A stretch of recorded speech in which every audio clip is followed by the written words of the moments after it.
కలియుగంలో హనుమంతుడు ఎలా ఉన్నాడు, ఎక్కడ ఉన్నాడు, ఎవరికి ఎలా దర్శనమిచ్చాడు అనే ప్రశ్నలు ఎన్నో మందిని ఆకర్షిస్తాయి. ఇప్పుడు మీకు కలియుగంలో హనుమంతుడి లీలలు, ప్రత్యక్షాలు, తత్వం గురించి లోతుగా, కథా రూపంలో వివరిస్తాను. కలియుగంలో హనుమంతుడు ప్రత్యక్షమయ్యే చిరంజీవి దేవుడు.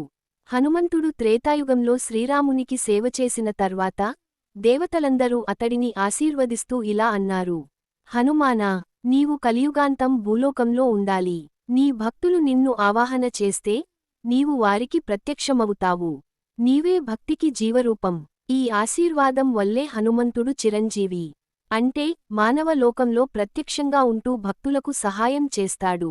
తులసిదాసు మహాకవి శ్రీరామచరితమానస అనే అమూల్య గ్రంథాన్ని రచించారు. కాని కొన్ని మూఢనమ్మకుల వలన ప్రజలు అతనిని అపహాస్యం చేశారు. నీవు రాముడిని ప్రేమిస్తావ్ కాని రాముడిని చూశావా? ఆ బాధతో తులసిదాస్ కాశీలోని అశ్వమేధ ఘాట్లో కూర్చుని హనుమంతుడిని ప్రార్థించసాగాడు. అప్పుడే ఓ వృద్ధ బాబా రూపంలో హనుమంతుడు ప్రత్యక్షమయ్యాడు. తులసిదాసు ఆ బాబాకు నమస్కరించగా అతడు ఒక రామనామ మంత్రం ఇచ్చాడు: శ్రీరామ జయ రామ జయ జయ రామ. తర్వాత రాత్రి కలలో తులసిదాస్కి శ్రీరాముడు, లక్ష్మణుడు ప్రత్యక్షమయ్యారు. అప్పటినుంచి హనుమంతుని మీద ఆయన భక్తి రెట్టింపైంది. ఉత్తరప్రదేశ్లోని చిత్రకూట్ దగ్గర హనుమాన్ ధామం అనే స్థలంలో ఈ ఘట్టాన్ని గుర్తుగా ఉంచారు. కలియుగంలో హనుమంతుడు ఉండే ప్రదేశాలు, విశ్వాసాలు. పురాణాల ప్రకారం హనుమంతుడు కాలాన్ని దాటి అన్ని యుగాల్లోనూ తిరుగుతూ ఉంటాడు. ముఖ్యంగా కలియుగంలో బద్రీకాశ్రమంలో తపస్సు చేస్తున్నాడని, హిమాలయాల్లోని గంధమాదన పర్వతంలో వసిస్తున్నాడని, ప్రముఖ హనుమాన్ దేవాలయాల్లో రాత్రివేళ ఆయన ప్రత్యక్షంగా వస్తాడని విశ్వాసం.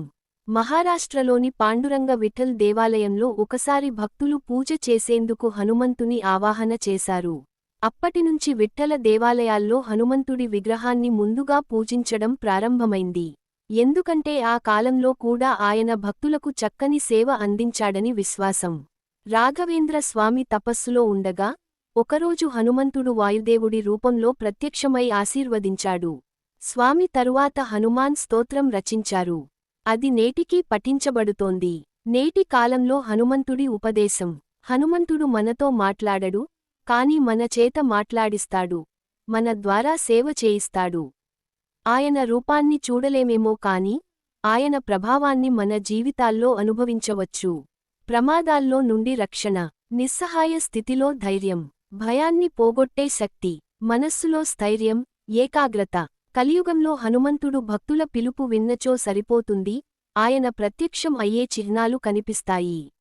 ముగింపు సందేశం: హనుమంతుడు కలియుగంలో జ్ఞానంకు రూపం, బలంకు మూలం, భక్తికి జీవన్మంత్రం, ధైర్యంకి ఆధారస్తంభం.